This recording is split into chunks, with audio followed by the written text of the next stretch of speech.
चाची जान, मैं आपसे एक मशवरा करने के लिए आया था। Hello everybody. आओ ज़ैनब, बैठो।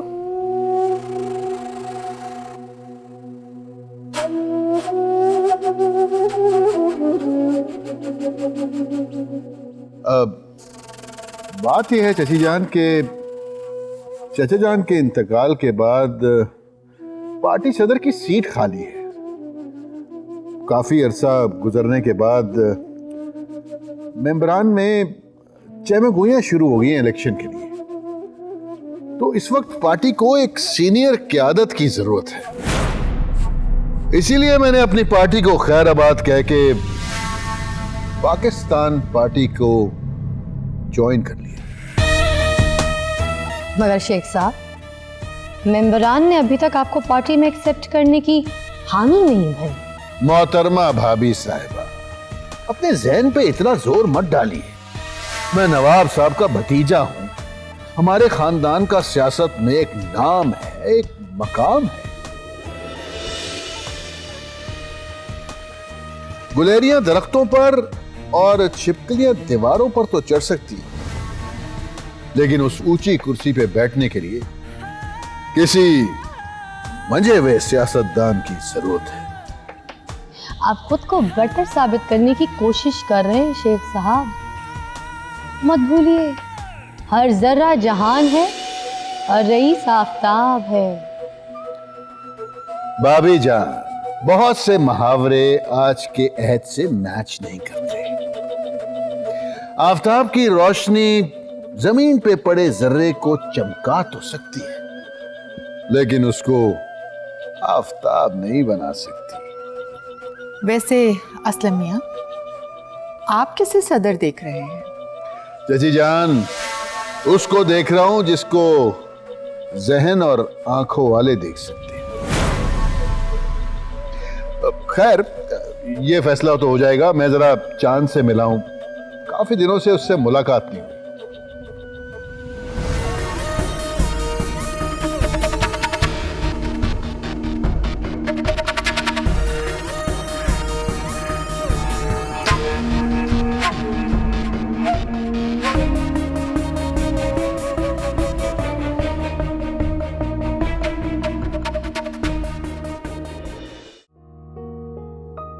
चांद भाई, जल्दी से चाय पी लें।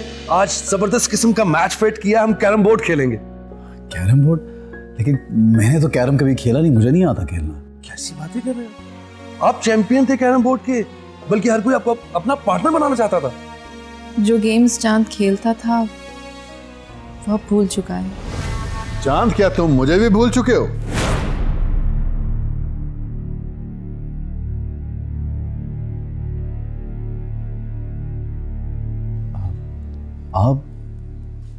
आप कौन? मैंने आपको कहीं देखा है। मामू जान की डेथ पे इन मौसूफ से आपकी मुलाकात हो चुकी है। भाई, हमें अफसोस नहीं कि चांद हमें नहीं पहचानता। अफसोस तो इस बात का है कि चांद अपनी बीवी और बच्चे को भी भूल गया।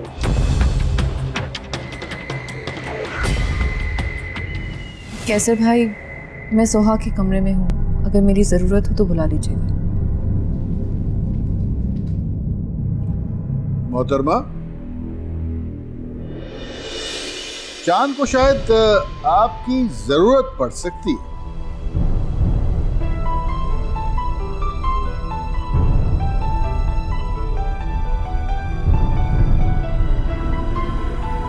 आप अपना तारुफ फिर से कराइए प्लीज।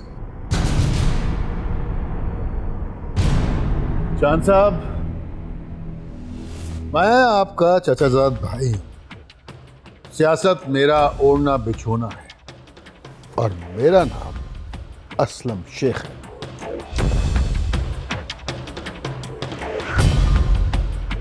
अपने जिगरी दोस्त अरमान को भी पहचानते हो या उसे भी भूल गए?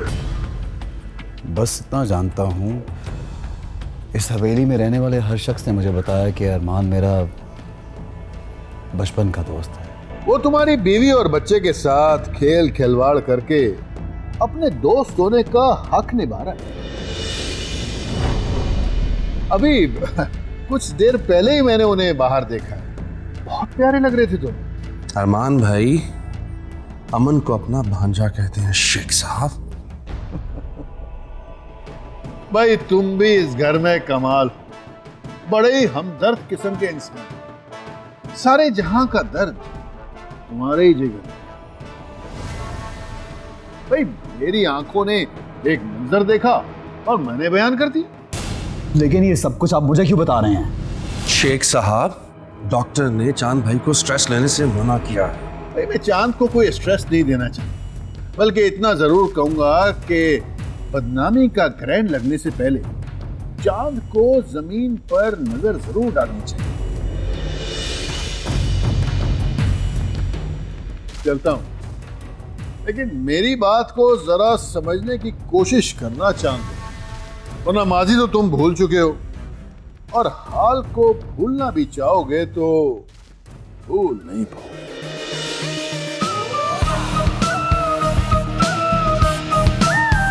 खुदा हाफिज।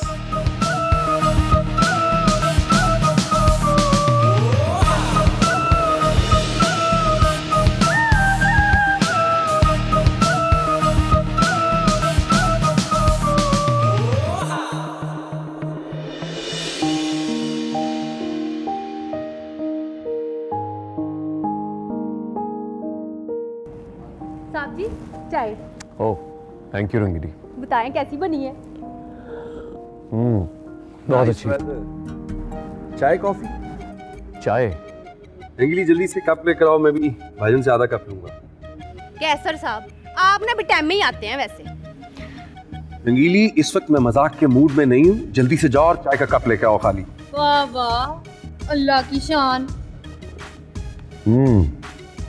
तुम लोगों की नोक झोंक लगी रहती है, लड़की भी अच्छी है, बात फिर आगे बढ़ाई जाए। हाँ अरमान भाई, बात तो आज असलम शेख ने आगे बढ़ाने की कोशिश की है, उसका वार नहीं चला। हाँ, आज वो जब घर में आया तो उस वक्त मैं खुशी अमन के साथ खेल रहे थे। मुझे अंदाजा हो गया था कि शैतान घर में आया तो इंसानों को जरूर बहकाएगा। आप उसकी दीदा दलेरी चेक कीजिए, दंदनाता हुआ चांद भाई के कमरे में चला गया और खुशी भाभी के बारे में उल्टी सीधी बातें करने लगा। थैंक्स गॉड, वो तो चांद भाई ने उसकी किसी बात पे कान नहीं धरा और वो बुरा सा मुंह लेकर वापस चला गया। देखो कैसर, मैं और खुशी हम दोनों हम ख्याल हैं, इसलिए मैंने सियासत के मैदान में भी उसके साथ चलने का फैसला किया है। चांद भाई तो खुशी भाभी की तरफ आंख उठाकर भी नहीं देखते। अच्छा है वो खुद को सियासत में मसरूफ रखें, यही उनके लिए बेहतर है। आप जरा असलम शेख से मोहतात रहिए। पता नहीं क्यों मुझे ऐसा लगता है कि वो आपके बारे में गलतफहमी पैदा करने की कोशिश जरूर करेगा। नहीं कैसर, हम दोनों गिल्टी नहीं है, इसलिए हम असलम शेख जैसे घटिया इंसान से खौफजदा होने की हमें कोई जरूरत नहीं। ये सच्चाई तो आप दोनों के अंदर है ना अरमान भाई, और इसका सबूत है आपका कॉन्फिडेंस। संग कट जाते हैं पानी की जहां मुसलसल धार गिरे। आज असलम शेख की आंख में जो शरारत देखी है मैंने, उसकी चिंगारी से इस हवेली में आग लग सकती।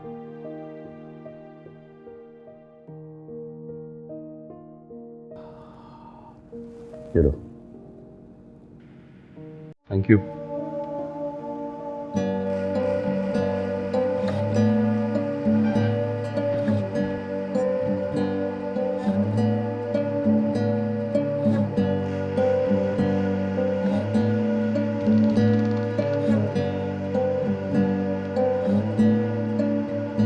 Thank you.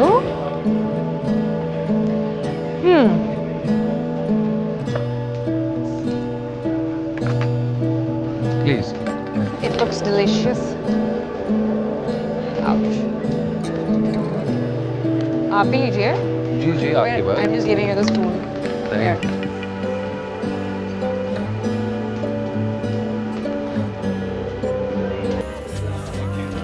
It's good. वैसे एक बात पूछूं? जी जी. आप ख्वाब देखते हैं? अल्हम्दुलिल्लाह जरूर देखते हैं। इनफैक्ट डॉक्टर्स का तो ये कहना है कि जो ख्वाब देखते हैं ना वो सेहतमंद हैं और जो ख्वाब नहीं देखते वो मर्ज के शिकार होते हैं। अच्छा, तो टेल मी समथिंग, क्या ख्वाब में भी आप वो चोर पुलिस की आंख में चोली देख रहे होते हैं कि चोर आगे आगे और आप पीछे पीछे? जी नहीं मैडम, बेडरूम में वर्दी उतार कर सोता हूँ ना, तो मेरे ख्वाब तो इंतहाई रोमांटिक किस्म के होते हैं। Wow, that's nice. और एक और बात बता सकता हूँ? हाँ प्लीज बताइए ना। मेरे हर ख्वाब में आप मौजूद होती है मेरे साथ।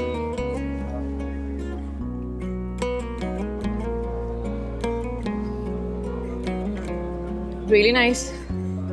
अच्छा, by the way, I think I should leave now. Leave ना? मजाक तो नहीं कर रही? अरे अभी तो आई हैं, कहाँ जा रही हैं आप? Actually, client wait कर रहा है और meetings. कभी कभी क्लाइंट को वेट करने दीजिए। आए please. Okay, I'll just finish my salad and then I'll leave. Very nice.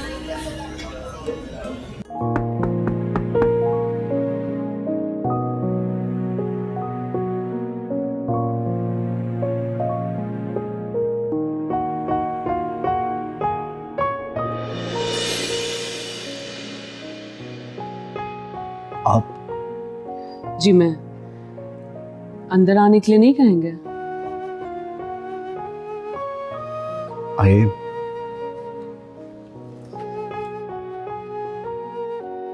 दरवाजा बंद कर दीजिए प्लीज।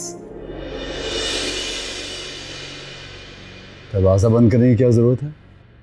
दरवाजा खुला रहना भी तो जरूरी नहीं।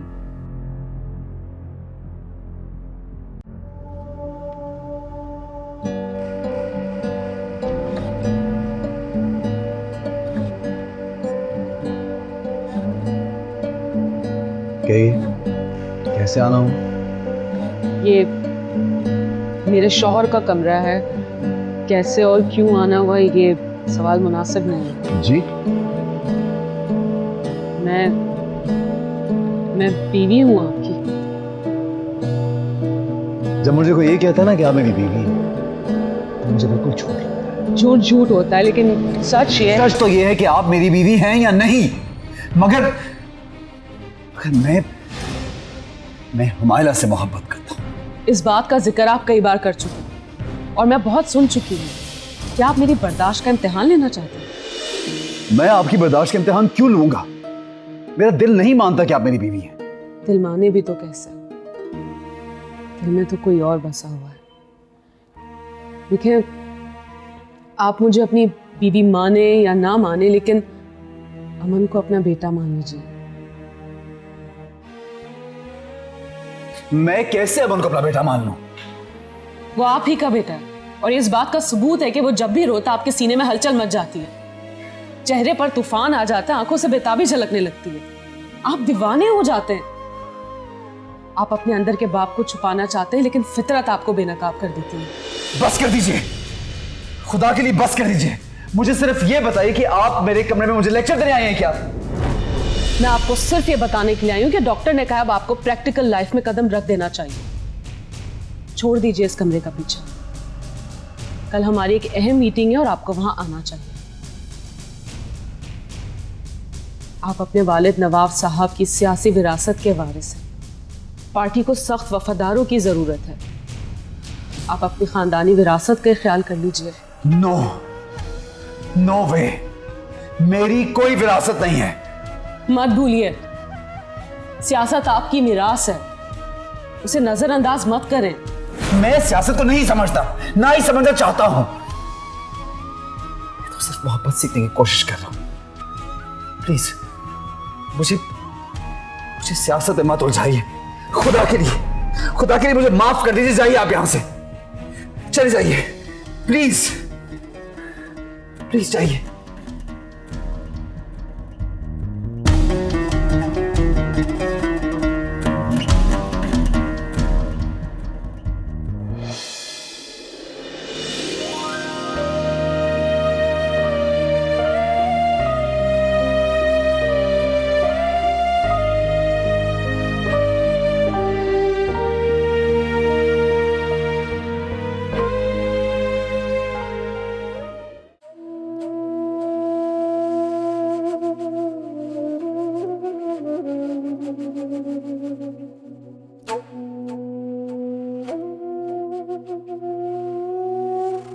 रोजाना अखबार की हर खबर आप दिल से पढ़ते हैं,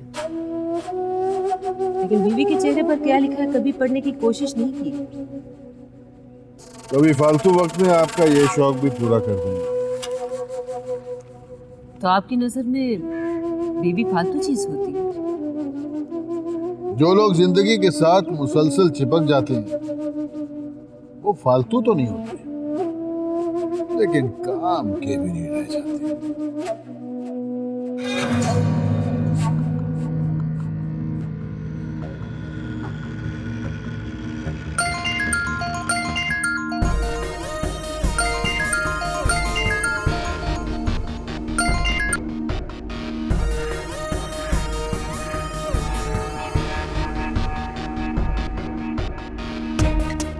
सुन ले, हो सकता है कोई जरूरतमंद हो या फिर आपकी जरूरत हो।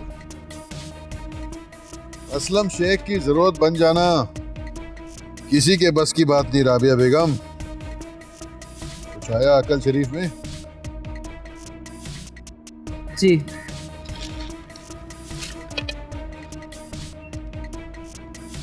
चाय ठंडी होगी, मैं गर्म चाय लाती हूँ।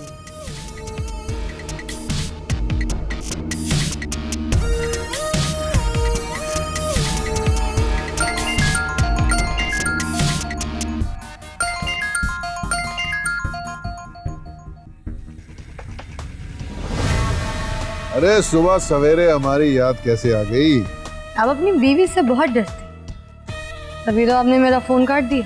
अरे फोन काटने का मकसद ये था कि राबिया बेगम आपके बारे में कुछ ज्यादा ना जान सके।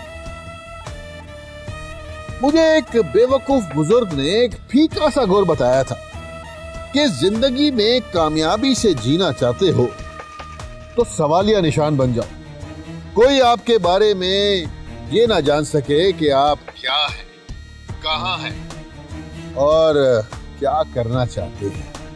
आपकी मंतक का बाबा आदम ही निराला। खैर आज पार्टी मीटिंग है और मेरा जाती ख्याल है कि आपको ये मीटिंग जरूर अटेंड करनी चाहिए। जी जी जी, बंदा हाजिर हो जाएगा। मीटिंग में कौन सी बातें होंगी ये जैम लगाने के बाद ब्रेड पे मक्खन लगाते हुए और एक निवाला चबाते हुए बता सकता हूँ। माशाल्लाह, आपकी सोच और आप अब इंटचेबल होते जा रहे हैं। आप कहती हैं तो मान लेता हूँ, मैं आ जाऊंगा और कुछ नहीं तो आपका दीदार ही हो जाएगा। मेरा ख्याल है शेख साहब आप ज्यादा ओवर रिएक्ट नहीं कर रहे। हसीन चेहरा देखकर भी जो ना बहके तो समझ लीजिएगा कि उसके अल्लाह अल्लाह करने के दिन आ गए। एक्सक्यूज मी शेख साहब, मैं कुछ दिनों से नोट कर रही हूँ कि आप और आपके जुमले बहकने लगे हैं। एनीवे, मिलते हैं, जरा टाइम पे आ जाइएगा प्लीज। जी जी जी, वक्त से पहले आऊंगा ताकि मीटिंग से पहले अपनी जाती मीटिंग भी तो हो जाए।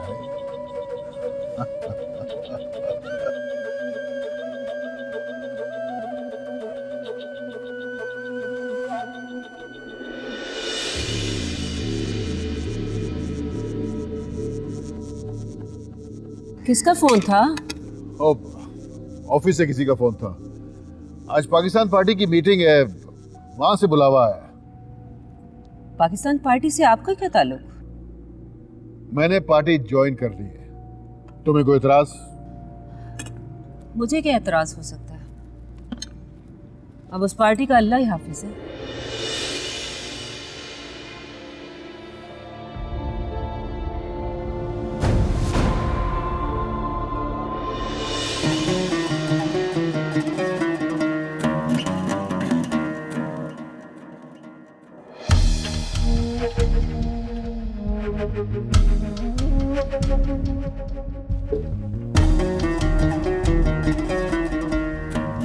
ख़वातीनो हजरात, सियासत में तहरीर ना भी हो तो तकरीर ज़रूरी है। मैं तकरीर करना तो नहीं जानती, लेकिन हाँ, इस ग्रैंड मीटिंग का मकसद समझाने की पूरी कोशिश करूंगी। जैसे कि आप सब जानते हैं, पाकिस्तान पार्टी की तारीख ठीक 75 साल पुरानी है। इस पार्टी के बानी बुजुर्गों ने इस मुल्क के लिए अजीमुल शान कुर्बानियों की दास्तान अपने हाथों से लिखी है। मैं सियासत में अभी तालिबा हूँ, लेकिन आप सब की रहनुमाई में आप सब के साथ आगे बढ़ना चाहती हूँ। मैंने सियासत की ABC मरहूम नवाब वहीदुल्लाह से सीखी। वो जहानत और सहन परस्ती की तस्वीर। पार्टी के ताहियात पर प्रेसिडेंट मुकर्रर किए गए। आज वो हम सब में मौजूद नहीं है। मैं बतौर वाइस प्रेसिडेंट आप सबकी इजाज़त से पाकिस्तान पार्टी के इलेक्शन का बाकायदा ऐलान करती हूँ।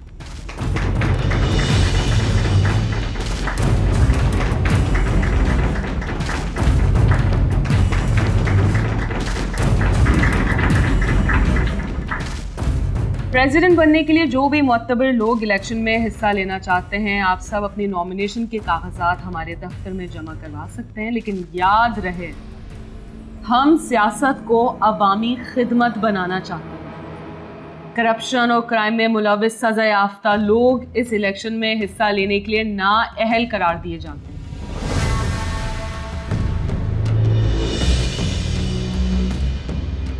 यह हमारी पार्टी के मंशूर की पहली शिक है।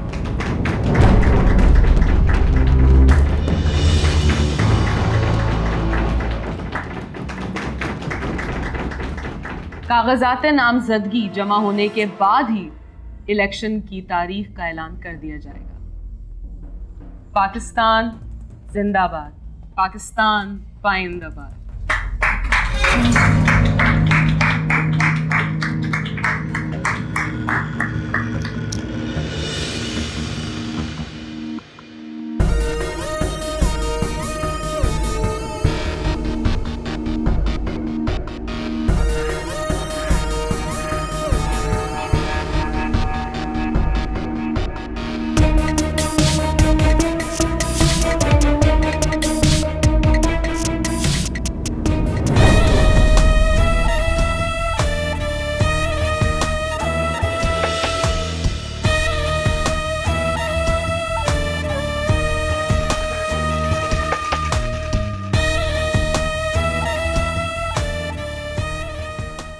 आपने फोन किया और मैं आ गया। नहीं, दोनों ऑप्शन में से कौन से ऑप्शन चूज किए बताया नहीं। इस वक्त इस बात को किसी और वक्त के लिए उठा रखो। ये जाती मामलात पर बात करने का वक्त नहीं है। मोहतरमा, कैश या फिर नापता, जरा जल्दी कीजिए, वरना आपकी फेवर करना मेरे लिए तो मुश्किल हो जाए।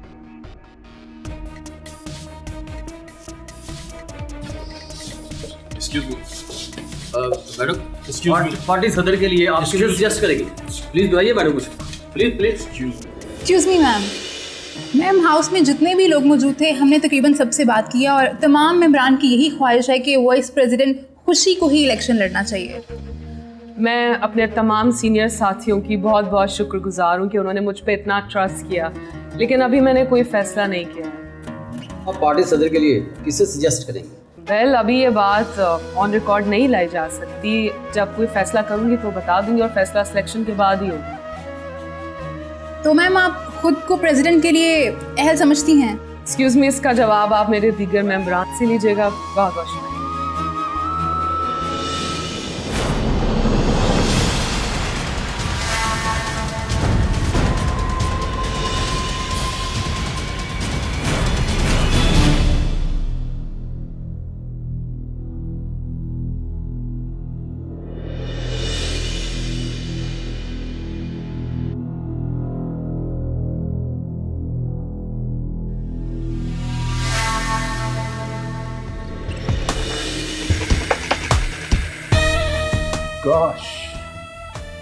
काश मैं ये यादगार लम्हा अपने कैमरे में कैद कर लेता और इसे बैठकर अकेला बार बार देखता।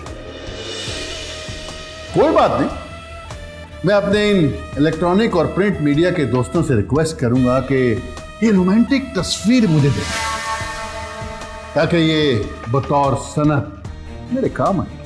आपको शर्म आनी चाहिए। आप एक इत्तेफाक को गलत रंग देकर सियासी तौर पर इस्तेमाल करना चाह रहे हैं। इस्तेमाल तो इसे मीडिया करेगा, मैं तो इसे अपने पास बतौर रिकॉर्ड रखूंगा, इस नायाब तस्वीर को, क्योंकि ये नवाब साहब के बेटे चांद की बीवी और चांद का वफादार दोस्त दोनों एक साथ। वाह क्या बात है। बोलने दीजिए अरमान साहब। मीडिया के सभी लोग जानते हैं मेरा पैर तार में उलझ गया था, जिसकी वजह से मैं गिरने लगी थी और आपने आके मुझे बचाया।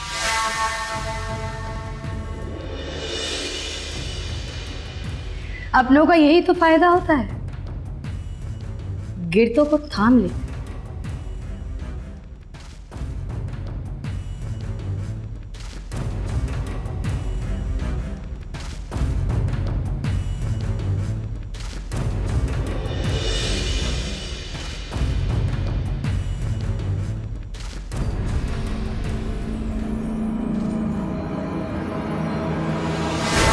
एक ज़माना था जब सियासत को एक खुश काम समझा जाता था, लेकिन आज रोमांस भी सियासत का हिस्सा बनता जा रहा है।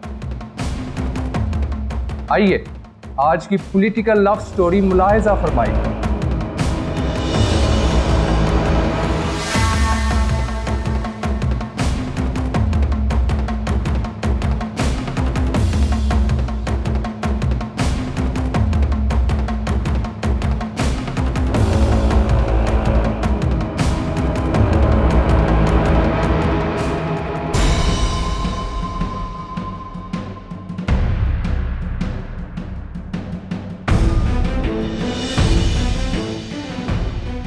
आप लोग सब खामोश क्यों बैठे हुए?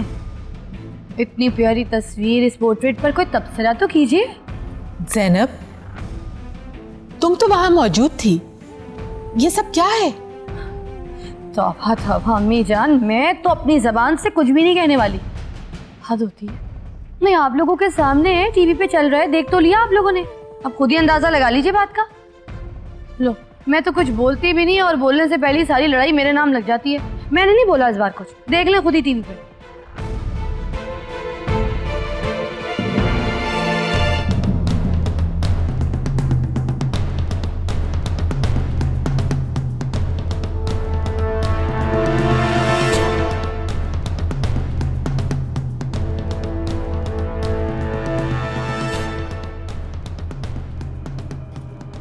ये हम क्या देख रहे हैं बहू? कभी कभी जो आंख देखती है वो वैसा होता नहीं। खुशी ठीक कह रही है चाची जान, ये एक इत्तफाकी हादसा था। खुशी गिरने लगी और मैंने इसे गिरने से रोक दिया। अरमान साहब ने मुझे सहारा दिया और हमारे सियासी दुश्मन ने इस मौके पर अपनी दुश्मनी की मोहर लगा दी। हमें भी तो पता चले वो कौन लोग हैं जो तुम्हारे दुश्मन हैं। दुश्मन गैर नहीं, अपने हैं अम्मी जान, और मेरी सियासी मौत उनकी ख्वाहिश है। अपनी गलती दुश्मनी का नाम देकर तुम हमारी आंखों को धोखा नहीं दे सकते। जिन आंखों में लालच और मुफाद परस्ती की धूल उड़ रही हो, उन आंखों को धोखा देने की जरूरत नहीं है। चाची जान, मेरा यकीन कीजिए, इस खेल के पीछे भी असलम शेख जरूर मुलविस होगा और मैं एक दिन ये साबित करूंगा।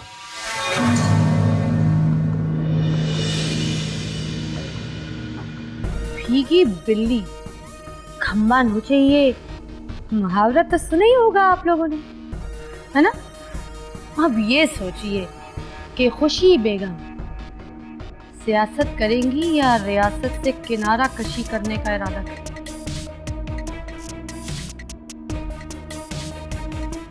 क्यों? इल्जाम के पत्थर फेंकने वाले अगर खुद मुजरिम हैं तो रियासत में रहकर सियासत करनी पड़ेगी।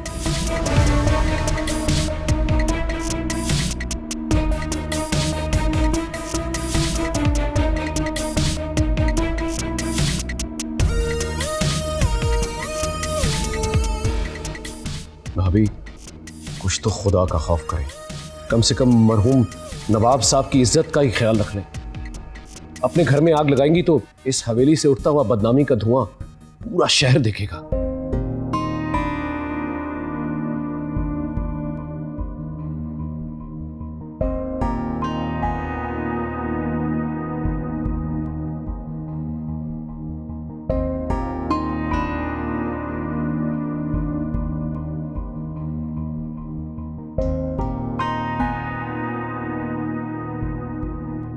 अब क्या होगा कैसर? भवानी जान, अरमान भाई और खुशी भाभी दोनों बेकसूर हैं। सच तो ये है कि ये बात मीडिया में हमारे अपनों ने उछाली है।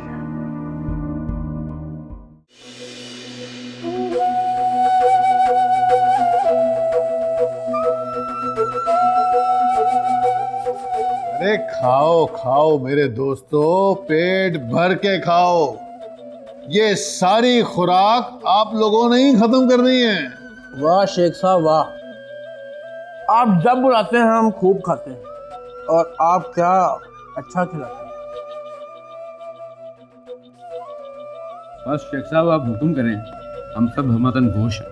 पाकिस्तान पार्टी की वाइस प्रेसिडेंट और उसके नामुराद आशिक की तस्वीर को अखबारी मौत नहीं आनी चाहिए, बल्कि उनकी तस्वीर को किसी अमर फिल्म के पोस्टर की तरह यादगार बना दो। इंशाल्लाह शेख साहब ऐसा ही होगा। अरे उन दोनों को इतना छापो, अपने इंटरव्यूज में इतना बोलो कि उनकी मोहब्बत की दास्तान लोक कहानी की तरह यादगार बन जाए। मुझे यकीन है कि अगर आप लोग चाहेंगे तो वाइस प्रेसिडेंट खुशी अपने पार्टी मेंबरान की आंखों से गिरकर खुद खुशी कर ले। बस आप देखते जाइए, बदलता है रंग आसमां कैसे कैसे। मुझे यकीन है कि आप लोग जब चाहें किसी भी शख्स को अर्श से फर्श पर गिरा सकते हैं और फर्श से अर्श पर बिठा सकते हैं। मुझे आप लोगों से हमेशा अच्छे की उम्मीद।